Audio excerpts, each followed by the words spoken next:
Hello SGD, Sacred Geometry Decoded. This will be part 10 in the Seshat series, and we'll look at some aspects in regards to alignments, archaeoastronomy, as it's, astronomy in the ancient time. I'm going to put some more links, but is a very interesting one, a new investigation of a symbol of the ancient Egyptian goddess Seshat by Dusan Magdolen. And so let's begin. Seshat, New Kingdom symbol. So in the later period, she's shown Seshat, goddess of astronomy, geometry, weights and measures, science in general, and writing, scribes, record keeping, primary sanctuary in Heliopolis, the main place of astronomy record keeping in ancient Egypt, as described by ancient Egyptians. But this is her the later version of her symbol. Here we see an Old Kingdom variety where this is the later, this is the earlier, and we'll be looking at the aspects connected here. Previous episodes, the stretching the cord ceremony. So from the latest period of Egypt back to the earliest, we have the stretching the cord, which has to do with the alignment of temples, buildings, etc. Seshat has, unlike Thoth, Seshat participates with the pharaoh and is much more connected. Now, Seshat symbolism connected to weights, measures, scribes, record keeping. Again, back to Kasamikawe, Old Kingdom. Mentioned in the pyramid text, the oldest surviving text, including the Palomo stone, stretching the cord, Seshat, Heliopolis, the Ennead, and the original mound. And again, stretching the cord ceremony. So all this was covered in previous episodes. We see the old symbol of Seshat. The stretching the cord ceremony, for instance, the pharaoh cutting the trenches, establishing the four corners, using either stone or metal plaques through there. You can pause to read it. I went through the last one, but also a foundation trench down to the water table. Interesting possible connections also to the king scorpion, these pre-dynastic kings. In the stretching the cord ceremony, I have grasped the stake with the handle of a mallet. I take the measuring cord, in the company of Seshat. I observe the progressive movement of the stars. My eye is now fixed on Mesketu, which is the foreleg of a bull, northern constellations.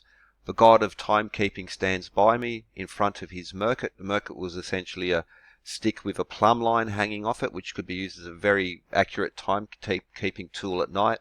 During the day, they had sundials. During the night, you would use a merkit. And because at night you use a merkit because you're observing the stars. So during the day, not very good time to observe the stars, of course. Then I have established the four corners of your temple. The other variations on it are constellations of bull's foreleg, Mesketu, orientating to the north. And these other later references, earlier depictions to this. So we have the northern constellations, the imperishable northern stars, Mesketu, the bull's foreleg, but Seshat, goddess connected to astronomy, surveying, builders, architecture, but she of 7 points. And again, we see the later to the oldest period of Seshat there, and we'll be looking at this. Now I'm going to put these links in the description. Where are we? Okay, so this one will be the main focus. This is by Dusan Magdolen. The links will be in the description. Okay, while waiting for that to upload, I'll put a few other interesting ones in regards to orientation and finding true north and the various methods that could have been used. And what's interesting is these types of methods were used by pre-industrial societies such as in ancient India right up until essentially the current day. Where I know there's one more hiding here. Hopefully I didn't close it. And using an obelisk, for instance, using a shadow of an obelisk and drawing a circle, you can find north, east, west, and south. Vasta Shastru and other elements of this. Actually, a few different ways to do it, but again with some very lovely, very simple geometry and some very easy.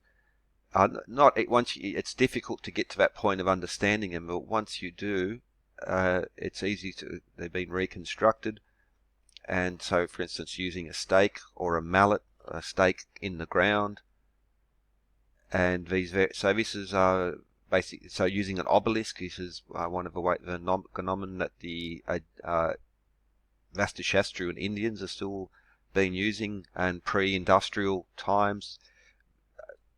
Fantastic buildings, and are able to do that with these very, very simple tools to find north, east, west, and south, which also have religious aspects as well, astronomical aspects, ancient sundials. So these links will be in there, but okay, Dusan Magdolen and his look into the symbol and of Seshat and her known connections, and looking at explanations based on existing ancient techniques, pre-industrial, pre-Western techniques to find north. And here's some very interesting information here, because this weights and measures, geometry, astronomy, it all comes in. So using a stick of a certain height, using a certain shadow length to find, and some very lovely geometry, rhombic geometry, Vesica for you right there, and how to use these methods. Now he also includes a method with the Merkit, but again using by measuring the sun. This was the same technique that, for instance, Vikings were using to find east and west. Now during the day it's not as easy as you might think to find east. North and south is relatively easy, but by using a simple disc with a little stick out of there, you could measure the movement of the sun during a day. You would trace that movement of the sun, and then as you're sailing, you would use, say at midday, you would know where midday was because the sun would be above you.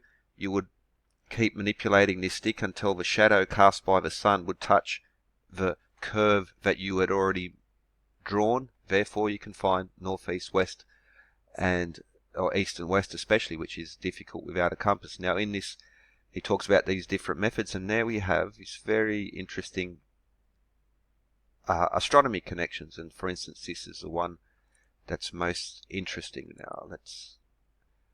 So there are multiple methods to use. So for instance, the Merkit, the plumb line, these were known to the Egyptians, and pre-industrial civilizations have been using these throughout. So without a time machine, we'll never know exactly how it can be done, but with the instruments that were known to have been in use, as well as this practice across other cultures as well, right up until, and in some cases still being used in traditional architecture, temple design.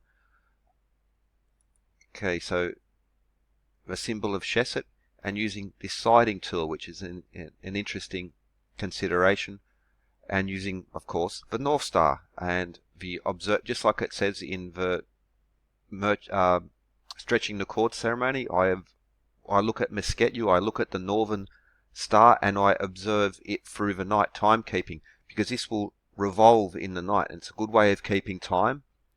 People were using this as a timekeeping device up until wristwatches come along, and you would know and you would observe throughout the night. So you could sundial during the day, a Merkit, and the constellations at night, not just for direction, but also for time. So Mizar, Tuban, Koshab and Tuban, these were the North Stars previously. At the moment it's Polaris, precession. The North Star moves in this 25,920 year cycle, and you might notice that 1, 2, 3 has a interesting connection to many sites across the world. But this symbol of Seshat, she of 7 points. She of 7 points. Now, this is an interesting one, because if we use an agnomen, a shadow, to cast a shadow, we can then already find north, east, west, and south to orientate it. So an obelisk, or even just a stake in the ground, is a very lovely, very beautiful method, and still, again, used, still currently, but definitely right up until the industrial age. And so again, with a piece of stick, with a stick in the ground, you cast a half circle. With a piece of string, you cast a half circle, and then you measure the arc of shadow, and then you can find north, east, west, and south. And this would apply to this symbol, and this is a very interesting piece because sunset, summer solstice, sunset equinox, sunset winter solstice, same on the other side, and north or south if you project, which links nicely back to this symbol of Seshat, the goddess of weights, measures, astronomy, architecture, construction, and the stretching the cord ceremony aligning to the north. The bull's foreleg, one of the known 100% established, there's arguments over other constellations, but Mesketu, the foreleg of a bull, known to be orientated to the north. Mentioned in the pyramid text, for instance, the temples, the pyramids themselves, all aligned to the north. So you have a box of 4 stars and 1, 2, 3. And just like with Ursa Major, 1, 2, 3, 1, 2, 3, 4. It also comes very close to Ursa Minor. And the tip of Ursa Minor is Polaris, the North Star, currently. So we can see an example. So Seshat, the North Star. Now we bring in, because this is not limited to Egypt, it's actually a universal function of these ancient architects. This is the Castle Rig stones in Keswick in England, Stonehenge. Stonehenge, very famous for its alignment. So this was Stonehenge Phase 1. The Stonehenge we know now was actually older. So we have the station rectangle, Stonehenge Phase 2. The holes are still there. We have 82 stones, or actually originally 82 were in there. That's Stonehenge Phase 2. But summer solstice, winter solstice, moonrise and sunrise. We have the same here where they're aligned to these important calendar dates.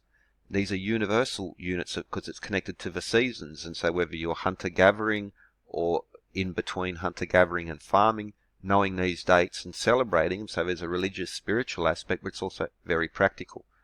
And so Stonehenge Phase 3 up to the latest version of Stonehenge, sunrise, summer solstice, sunset, summer solstice, and these alignments which are carry on. Now Castle Rig stones, now I could list basically all of the stone circles and these aspects connected within them. Astronomical alignments also serving as a calendar, so whether it's the Castle Rig stones, and these stone circles, especially in the UK, tend to be elliptical. Stonehenge is unusual in that it's round. But there we have this archaeoastronomy, as it's called, where we have these aligned to not just the circles from the center aligned to certain important calendar dates, but you'll also find, especially for instance the Castle Rig stones, you can look into a little bit more, and that the place was set up so that mountaintops would also align with there. So it's not just the circle itself, it's also the surroundings themselves. Nabta Playa, it's 8000 BC. We have the same archaeoastronomy going on in there.